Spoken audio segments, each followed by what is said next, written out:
Hey Sundogs, I'm in Ojai, California at Carbonite Sound recording the basic tracks for my own solo album. Now, you recognize this place before if you've watched other Mixdown episodes. This is Brethren Studios, but it's now been rebranded as Carbonite Sound.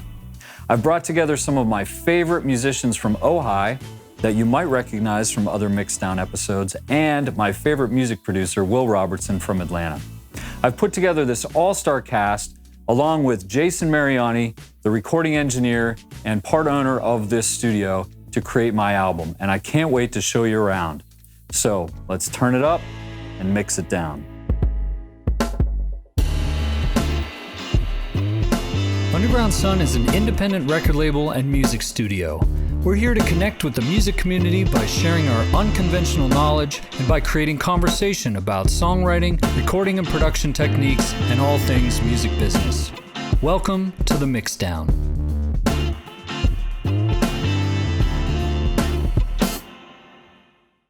When we use the term recording the basics, we're talking about recording the foundational rhythm elements. So that means drums, bass, guitars, keyboards. Anything that lays down the rhythm. So I'm going to pass it over to Jason, and he's going to take you through all the crazy setups that he's got rolling for this recording session. Hey, I'm Jason. This is Carbonite Sound, and this is a crazy-ass drum setup. Way too many microphones for way too small of a kit, but it's definitely worth doing every once in a while, for modern production anyway. Well, on the snare, standard initially is an SM57 on the top here. Just unscrewed and then held at an elbow and taped so that it's easier to get rejection from the hi-hat while pointing at the snare and getting some distance. On the top of the snare, the other snare mic is some weird old EV broadcast microphone, the model number of which I have no idea. And you can't find it on it. It just says dynamic microphone on the actual badge. So the bottom snare mic is a Biodynamic M160, which is a small ribbon microphone, hypercardioid, pointing away from the strainers, basically trying to keep it equidistant from the bottom head as the 57 is from the top of the head, so that they'll be perfectly out of phase, so I can flip the phase on the bottom head.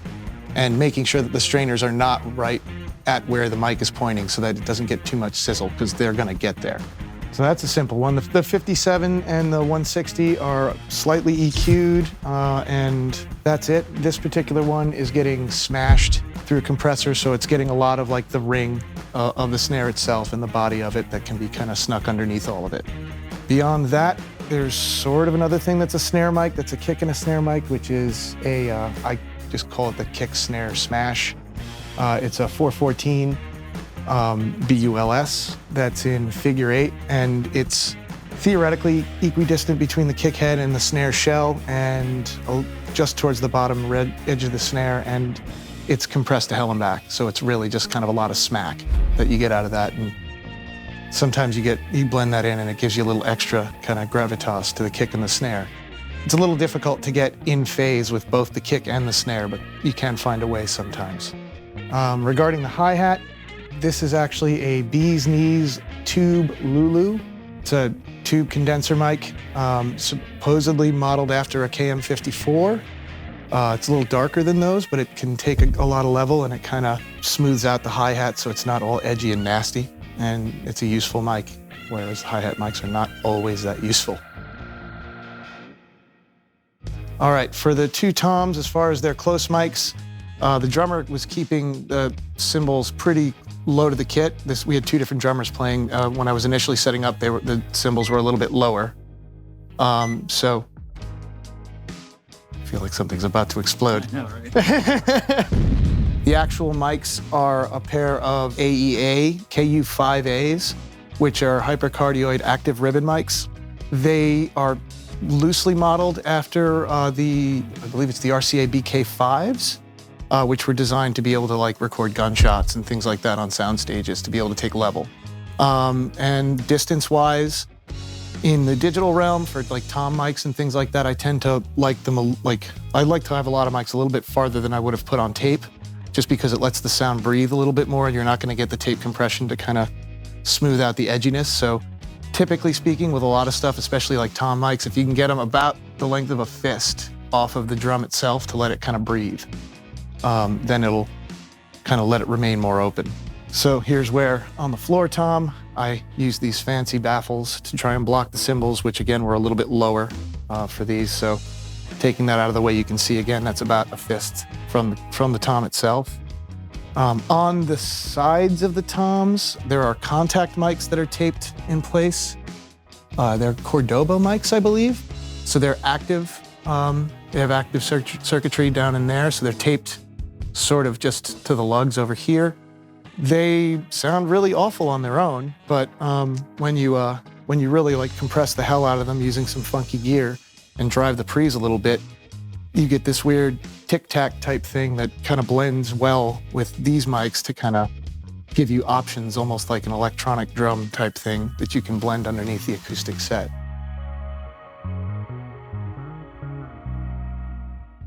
Standard overheads, the stereo overheads, are a pair of AKG C12As. They're lesser known. They look like 414s because they were sort of a stepping stone between the C12 and the 414. Transistors were kind of becoming a thing then, and everything was getting smaller, so tube companies were trying to come up with miniaturized tubes. So these use new Vister tubes, which are microtubules. So they're a similar circuit to the C12, but they're a little bit darker. They're almost kind of like a condenser, but with ribbon sensibilities, because they're not as bright as 414 or a C12, but they have the same capsule. They both use the CK12 capsule, the brass ring capsules. They're just smoother in so many different ways. They're really lovely as drum overheads. And so these are equidistant from the center of the snare, basically measured out. That's why they're not like just a pair evenly together, because the biggest thing for me with overheads when you're trying to capture a kit with the overs, rather than being finite cymbal mics, is that you want your snare to be in the center of the image, because otherwise the snare just pulls funny. So, and that gets really annoying when you come to mix. Then I have sort of doubled up on the sort of a half bastardized version of the Glyn Johns technique, which is an over and a side. Just for the sake of like, these are some EV644s, which are pretty cheap and mid-rangey sounding and kind of funky. And these are actually some beautiful ribbon mics made by AEA called the KU4s. These are ribbon mics, but even though ribbons are naturally figure eight, these are cardioids. So the ribbon's right here, and there's some sort of network of tubing that they came up with that takes this sound and puts it out of phase so that it only takes sound from this direction. So these are the overs, and these are pretty much within a 1/4 inch or so, equidistant from the snare, again, as these two overs are, so that all 4 of these mics are perfectly in phase. And then the side ones are clustered together over here, basically a similar deal as the ones up top, just kind of next to each other. In the 644s, like with the KU4s, the ribbon is right where like that sort of line is right here.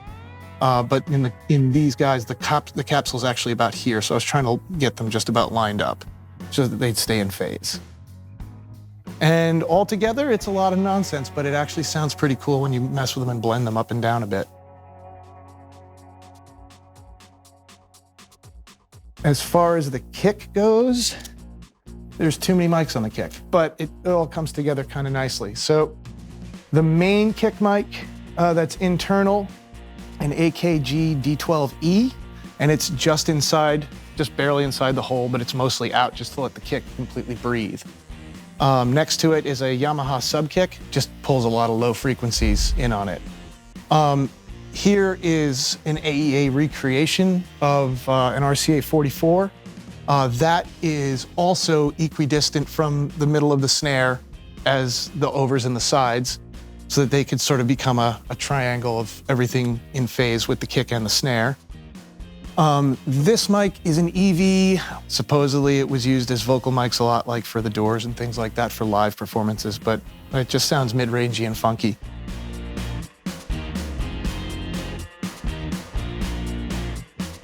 We've got a mono mic kit, kit mic right here.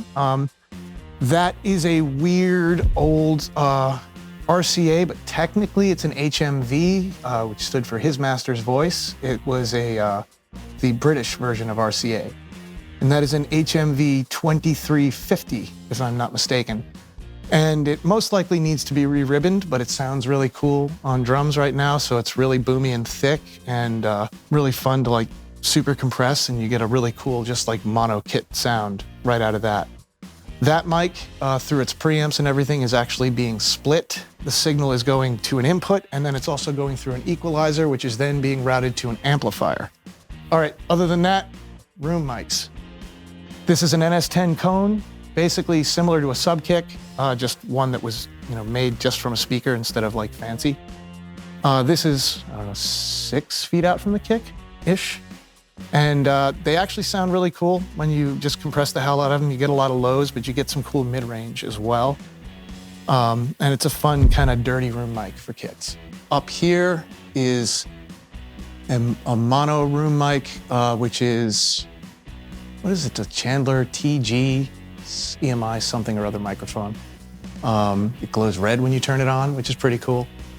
It's a solid state microphone, but it's got an EQ circuit built into it, which mimics EQ settings that were on the TG mastering desk, if I recall correctly.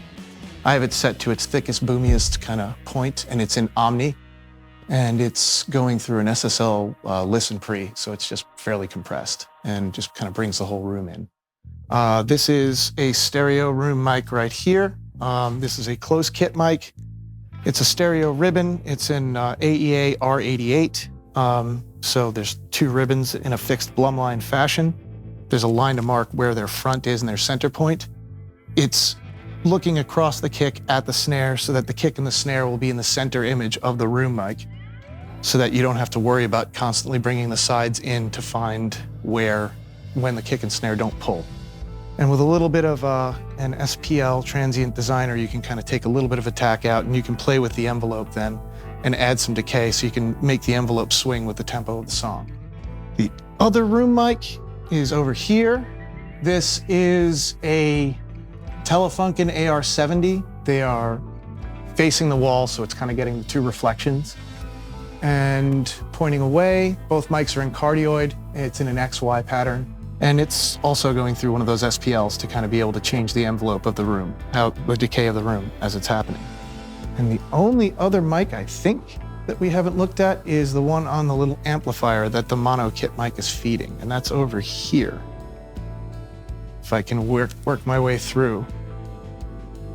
And this is just a little old Gibson amplifier.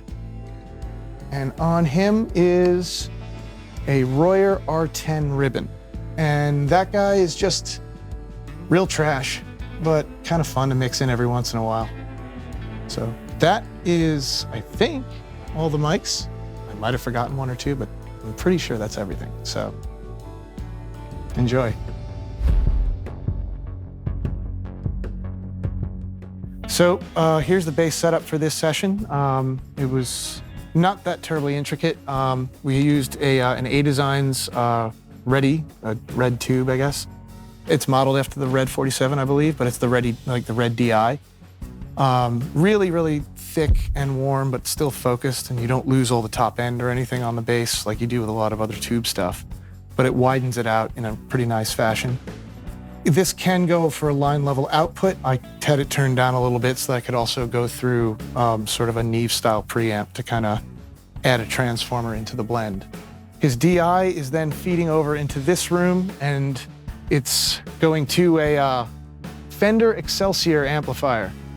It's, as far as I recall, it's a 13-watt tube amp, but it's got a 15-inch cone, so it's slightly underpowered and pushes a good amount of low end. And I wasn't really looking for a lot of top end per se out of the amp, just a more widening of the sound itself and a lot of roundness. So we didn't have to turn this up much, and it pushed a lot of lows. It has a dark and a bright switch. We were switching between that a little bit for more or less definition slightly from song to song. And on it is an AEA recreation of an RCA 44. So there's the bass. This is the Guitar Keys station. He's got a lot of pedals, a whole mess of stuff.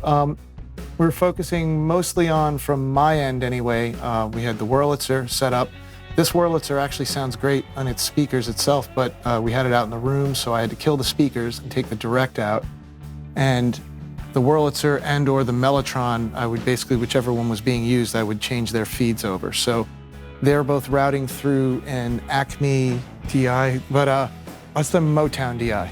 So the Motown DI is just basically a pretty thick transformer. Sounds pretty warm and nice. It's a passive DI.